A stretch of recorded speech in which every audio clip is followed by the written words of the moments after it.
What's going on, guys? Welcome back to We Want Picks. My name is Jacob, aka the Freckle Salamander, here to bring you my quick pick video for UFC Vegas 76. But before we get into the quick picks, make sure you go to WeWantPicks.com. Become a premium member today. It is only $10 a month. You get my picks, Artem's picks, Angelo's picks, and we have added a beta AI who correctly picked every fight on the card last week, correct, except for one. The Trevor Peek was the only one it missed. So become a premium member today. WeWantPicks.com. Only $10 a month. With that said, let's get right into the action. Quick pick video for UFC Vegas 76. First up, we have Grom versus Elvis, and this should be pretty cut and dry. I mean, the odds are the odds for a reason. Grom should be the better fighter pretty much everywhere. I mean, Elvis wants this fight. He should want it on the ground, but he really has no ability to get it to the ground, especially against a guy as skilled as Grom, and on the feet, he is going to be in trouble. The good thing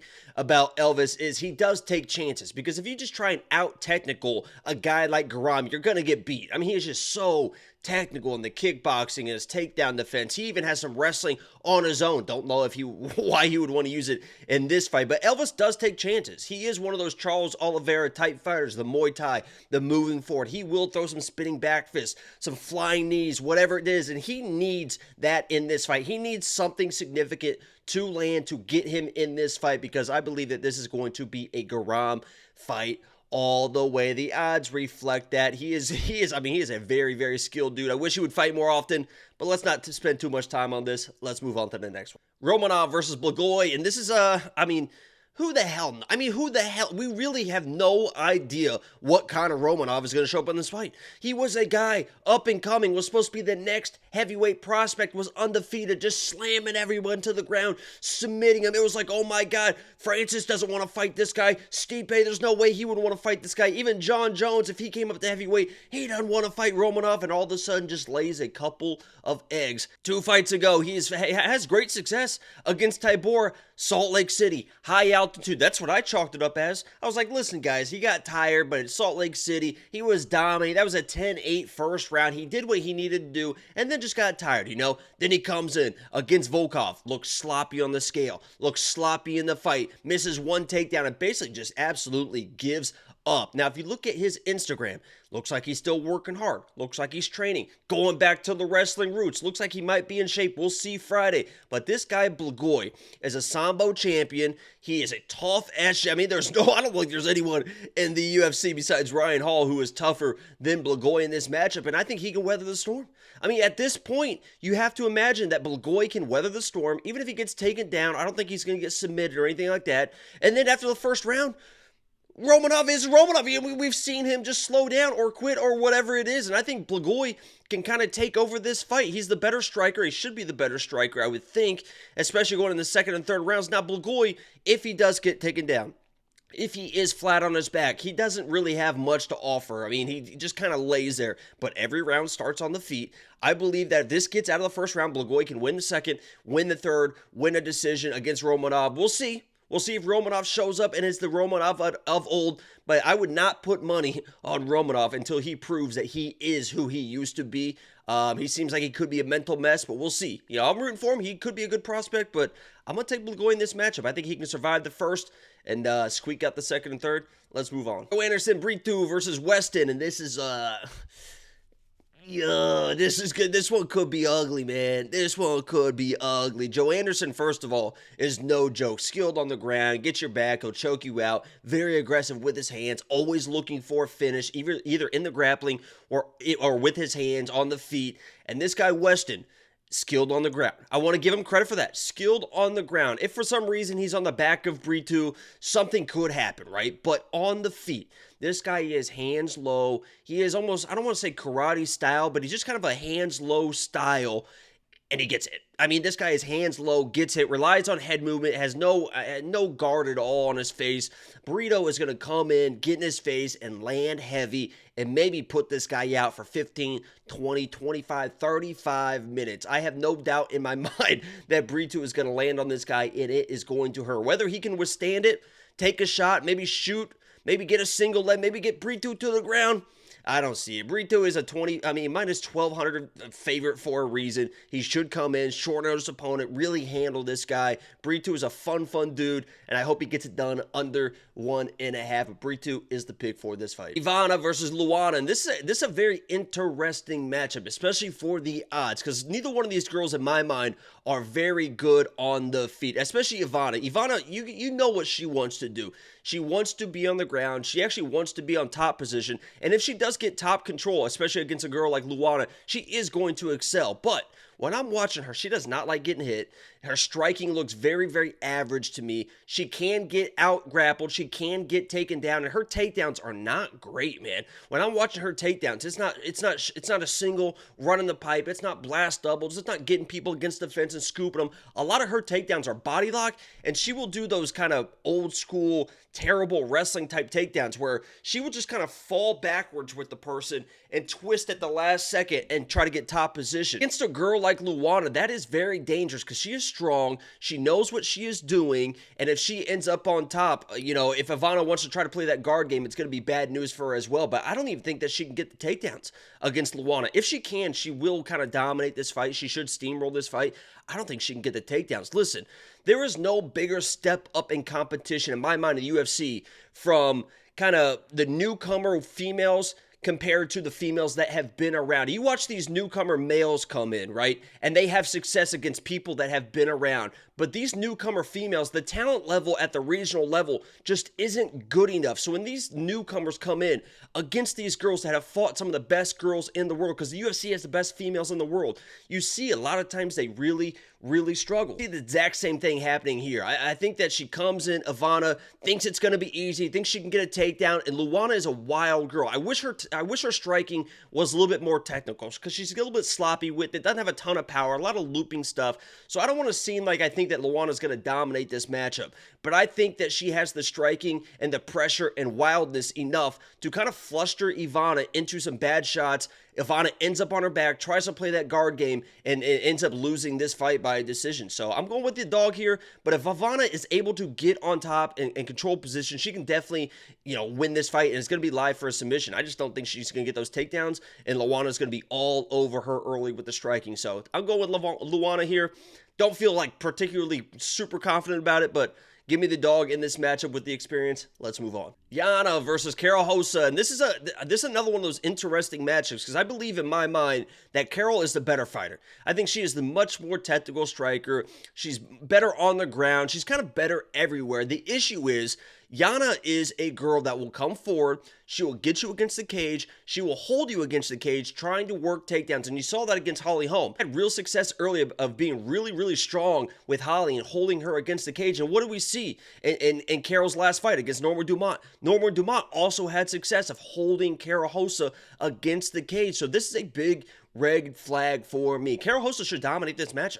She is the better striker. She should get in there, touch her up. But the way that Yana fights, she just moves forward. She blitzes forward with her strikes to get the clinch positions, and she is perfectly fine holding you there and working takedowns. And that is one of the worst part about Carol Hosa's fighting style, is that she can get controlled against the fence. So I'm going Carol Hosa here. She should be good enough to withstand everything that Yana wants to do. I'm not going to be surprised at all if Carol Hosa is against the fence for half a round, every single round, ends up losing this decision. So Carol Hosa is the better fighter, but I would stay away from it because the style of Yana in this matchup could end up winning. So I'm going Carol Hosa.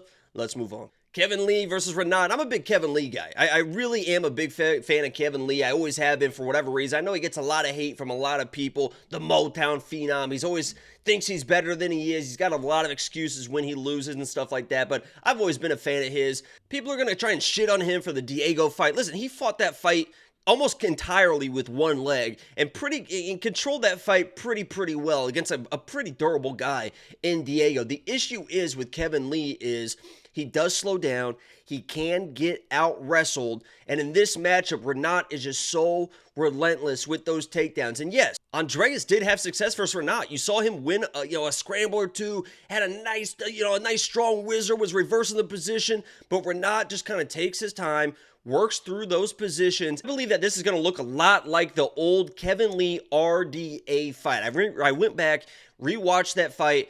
RDA was all over Kevin Lee. Yeah, Kevin Lee was able to work some offensive takedowns, but eventually he was getting reversed. And when Kevin Lee was trying to work those takedowns, especially later, and I know that was a 5-round fight, but especially later in the third round, second, third, fourth rounds, he had to work really, really hard to try to get the takedowns on RDA, where RDA, when he was taking down, when he was sweeping Kevin Lee, it wasn't quite as difficult. And I kind of see the same thing here. You might see Kevin Lee with some success early. He might get a takedown, reverse a position, but eventually the takedowns are going to get much more labored for Kevin Lee, and Renat is going to be all over him with the takedowns, and he just flows so well on top, and he's so relentless. The big part about Renat is that he doesn't really panic. Even when he was losing those positions against Andreas, he just kind of works methodically through the positions, gets the top control, and he works that for 15 minutes, and I think that's a big problem for Kevin Lee. Kevin Lee's got to try and keep this on the feet, but I believe he's going to try to out-scramble and out-position Renat in the wrestling, and it's just not going to work. Renat is just going to be more relentless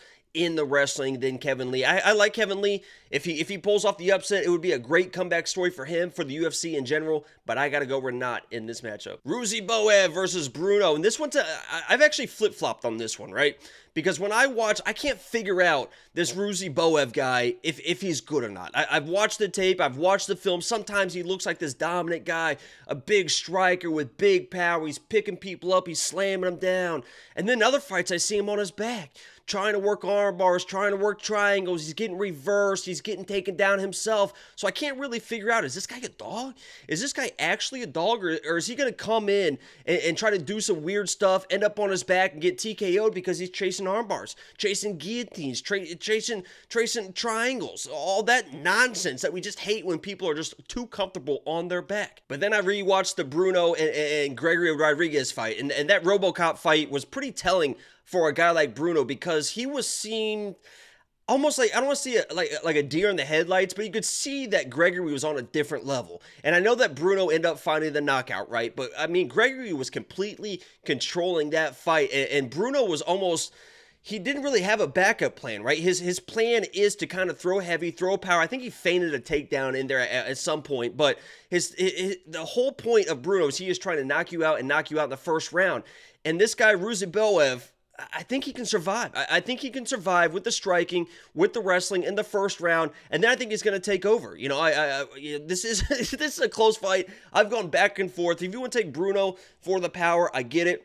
If you want to take Boev, however you say it, for his kind of more of a complete game with the wrestling, with the grappling, he's also got power in his own right. I get that as well. I'm going Boev here because I think he's just a little bit more of a complete fighter. I didn't like the look and the energy that I saw from Bruno against RoboCop. He looked like he was almost, I don't want to say giving up in that fight, because obviously he won by knockout, but he was almost like, you know, I don't know what to do if this power isn't working. It ended up working. I don't think it's going to work here. I'm going Boev in this matchup. Let's move on. SaintDenis versus Bonfim, and I'm a big SaintDenis guy. If you guys have seen me on Discord, you've seen me lately, I'm a huge SaintDenis guy. This guy is absolutely tough as nails, a former French special ops, team member. He's basically like the Navy SEALs of the French, and you saw that against Ezekiel in like 3 fights ago. He just get the absolute piss beat out of him. Hung tough, hung in there. In his last fight, he kind of got lit up. I don't want to say lit up in the first round, but he did get hit pretty hard in the first round. Came back, won that fight, but this is a different level in this guy, Bonfim. I literally was actively looking for reasons to pick SaintDenis in this fight, and I couldn't find any of them. I understand he's got the wrestling, he's got the grappling, but he's not like overly dominant in that, and he does get hit, and he will get into a slugfest, and you do not want to get into a slugfest against these Bonfim brothers, man. They will light your ass up. They are some of the greatest counter strikers I've seen in a long time. The way that they just sit and wait, and the speed and power behind those shots is going to be a big issue. Now, SaintDenis is a very durable guy, and maybe he is able to work a takedown or whatever it is. But you saw Terrence McKinney. Terrence McKinney was on the hips of Bonfim. He was able to get Bonfim on the ground, but Bonfim was looking at his corner like, I got this. It's no big deal. Easy peasy. And I think the same thing might happen here. You might see SaintDenis get on the hips early, but Bonfim's not going to panic. He works through those situations. He gets back to the distance. He stalks you, waits for you to throw, hits the big counter, and I think he's going to be able to hurt SaintDenis in this matchup in a big, big way and maybe finish him. I know SaintDenis has not been finished, but if anyone's going to finish anyone, it's going to be Bonfim. SaintDenis does get wobbled. He does get hurt. He is a soldier. I mean, the guy is tough as shit, but I think Bonfim might be a little bit too much for him, and we could see an inside-the-distance win for Bonfim in this matchup. I kind of like the over 1.5 for the durability of SaintDenis, but Bonfim's a pick. Let's move on. Ariana Lipsky versus Melissa Gatto. Melissa Gatto, a former Lock of the Week, maybe two-time Lock of the Week. I know that she did win once versus Sajura Eubanks in that matchup. And listen, Melissa Gatto is a very good fighter. But what she wants to do is be on the ground. A lot of times when she's on the ground, she does not mind fighting off her back. You saw that against Tracy Cortez. I know she had some top positions with Tracy Cortez, but she was able to get out scrambled. And Tracy Cortez is a very good wrestler, so I don't think Ariana Lipsky is going to be the same, obviously not the same level wrestling as Tracy Cortez. But in this matchup, Melissa Gatto needs this fight to the ground. In my mind, she needs this fight to the ground, and I just don't know if she's going to get this fight to the ground. If she does, I don't want to say she's going to dominate this matchup because Lipsky knows what she's doing, but she should control this matchup if she can get the takedowns. But Lipsky's shown very, very improved takedown defense. I know that Melissa Gatto is much stronger and much more explosive than the takedowns that JJ offered Ariana in that matchup. But Ariana was able to defend those takedowns. It looked pretty good, had good balance, was stuffing the head, getting the underhooks, moving out. Everything was very technical in the takedown defense. And if she can defend the takedowns, I believe that Ariana is the better striker in this matchup. I think that her footwork, her range, her counter striking, I know that she got put out by Priscilla, but Priscilla is who she is. I mean, she just loads up that right hand, and Ariana kind of got in a firefight in that. If Ariana wants to get in a firefight versus Melissa Gatto, I think she can win those exchanges. So, this is another one of those situations where I need A to happen for B to happen. If Melissa Gatto gets the takedown, she's going to win this fight, but I believe that Ariana can defend the takedowns or defend enough takedowns to win 2 rounds of this fight. I believe she is the better striker, going to have the better footwork, going to be a little bit quicker with the hands. So I'm going to go with the dog here and Ariana in this matchup. But if she gets taken down, she gets submitted, she's getting steamrolled, it is what it is. I just hope that she can defend the takedowns, as I've seen some improved takedown defense. And Melissa Gatto isn't like shooting like crazy singles, blast doubles. A lot of it's just kind of body lock, muscle you to the ground. We'll see if she can defend it, but I'll take Ariana Lipsky in this matchup. Griffin versus Michael Morales. And let me see. Morales is a prospect, right? Young kid coming in, knocking people out, looks the part. I mean, great looking kid, by the way. I mean, he just, what a beautiful man Michael is. And in this matchup, he should be the more powerful guy. But the issue is, and I'm telling you right now, that this kid is 23 years old and he fights like he's 23 years old. He's very confident. Once he starts to kind of complete his game, he's going to be a very good fighter, right? He's got a great jab. That right hand is very, very powerful. He's got good takedown defense. He knows what he's doing, but he just doesn't use that jab enough in my mind. If he comes in and is just pumping the jab against Max, that's where he's going to have his best success, because if he just loads up that right hand, and I believe that Michael trusts his right hand a little bit too much, and why wouldn't you, right? I mean, you're knocking everyone out. Why wouldn't you trust your right hand? But as the fight goes on, he slows down, he hides it well. He hides his fatigue well. He's smiling, he does the wild stuff, but he hides it like a kid, where he gets a little bit sloppy, he gets a little bit even more, aggressive with the striking. And against a guy as durable as Max Griffin, who also has power in his hands, who can turn on the wrestling, who can go for 15 minutes, it does not matter. That is a recipe for disaster. I see this almost going the exact same way as the Nate Landwehr, David Onama fight. Nate Landwehr came in, survived the first round, and they really started to take over the second round, the third round, and won that fight. And I could see the exact same thing happening in this fight, where Morales has some success. He's going to look good in the first round. He's going to be landing the shots. He's going to be standing tall, but he gets hit. And when he gets more tired, he gets more hit. That didn't make any sense at all. The more tired he gets, the more he gets hit. And Max Griffin will be loading up that right hand. He's going to be coming forward with the pace, with the pressure, mixing some takedowns. Second round, third round. So I'm going with the upset, probably of the card here, the parlay buster, Michael Morales. I'm going with Max Payne Griffin here. I think he can survive the first and win the next two, man. I can't trust the cardio of the kid. He's still a kid. He's 23 years old. This is a big step up against a very durable guy in Max Griffin. So I'm going to go with Max Payne Griffin here. It's not going to be a popular pick, but I think it plays out the same way that Nate Landwehr and David Onama played out. Let's move on. Damir versus Grant Dawson. I'm a big Damir guy. Nothing against Grant Dawson. I'm a huge Damir Ismagulov fan. If you guys have been on this channel for a while, you guys know I've been touting he was the next champion. Him and Grom were that next level. He beat Grom. I'm like, oh, he's on the way to the title. He's going to smoke Armin because he's got the takedown defense. He couldn't get Armin off him, man. I'm a big Damir guy. He could not get Armin off of him. I know he was defending the takedowns, but Armin was all over him. He could not get back to space. And that is a huge red flag. Damir is going to have a major striking advantage. There is no doubt that he is going to have a major striking advantage. I don't know if he can get to space against a guy like Grant Dawson. Grant Dawson is just as relentless as Armin with those takedowns. He is just all over people. I think he's very overrated with his takedowns. Against Mark Madsen, the first round, he got to the ground because he was dropped, out-scrambled Mark. The second round, he was like being dragged across the octagon, holding onto an ankle to get that takedown. The third round, Mark Madsen got dropped by leg kicks, and then Grant jumped on him and choked him out. So I think his takedowns are a little bit overrated, but he's just so relentless with him that I think by the time that Grant Dawson gets tired in like the late second round, it's already going to be too late. He won the first round. He won the second round. Yeah, Damir might come alive and win the third round, but Damir's not really a knockout artist. So even if he comes alive, and even if Grant Dawson is tired in that third round, it's a tall task to ask for Damir because of the relentlessness of Grant. And I don't know if he couldn't get Armin off him. And I know that Armin is kind of that next level grappler than Grant Dawson, but the relentlessness is what worries me. And also what worries me is he won 19 fights in a row. The first time he lose a fight, he retired. He retired for health reasons. And then he was like, oh, I got one more fight left on my contract. I guess I'll fight one more. And the other red flag for me is both these guys are ATT guys. Damir's not there all the time, but a lot of times he finishes his camps at ATT. Grant Dawson is an ATT guy through and through. So for Grant Dawson to take this fight and for the odds to be as close as they are is almost a pick-up. It's like, what do they know that we do not know? Because in my mind, Damir, and I know a lot of people are saying this as well, should be like a minus 200 favorite. He's got takedown defense. He's going to be the much better striker.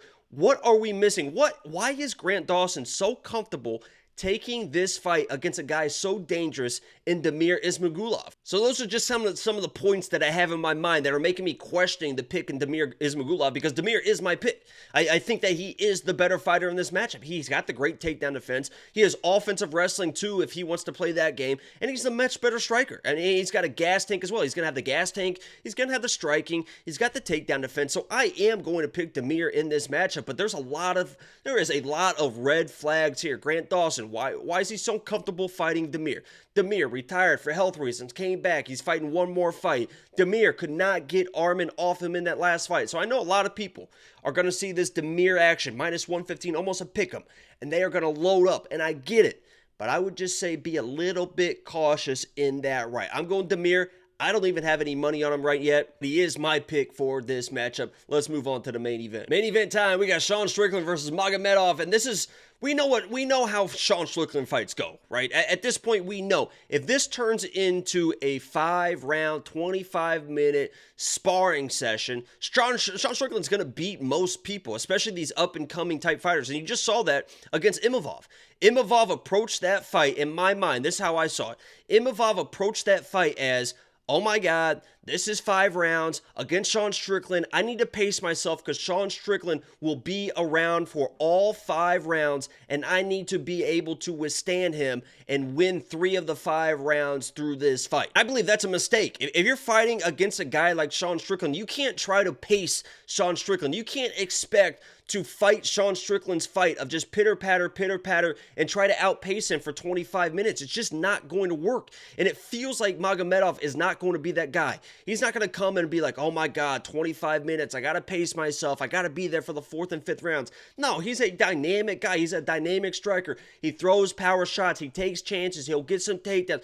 he is going to come in and try to take Sean's head off. And against Sean, that's what you got to do. I mean, you cannot sit here and try to pace yourself, because eventually those jabs will wear you down, the pace will wear you down, and then you don't have the pop left in your shots in the 3rd round, 4th round, 5th round, and now you lost the fight, and Sean Strickland wins another sparring match after 25 minutes. So I'm going with Magomedov here. I think that his mindset and his style is going to clash very, very hard against Sean Strickland. He's not gonna pace himself.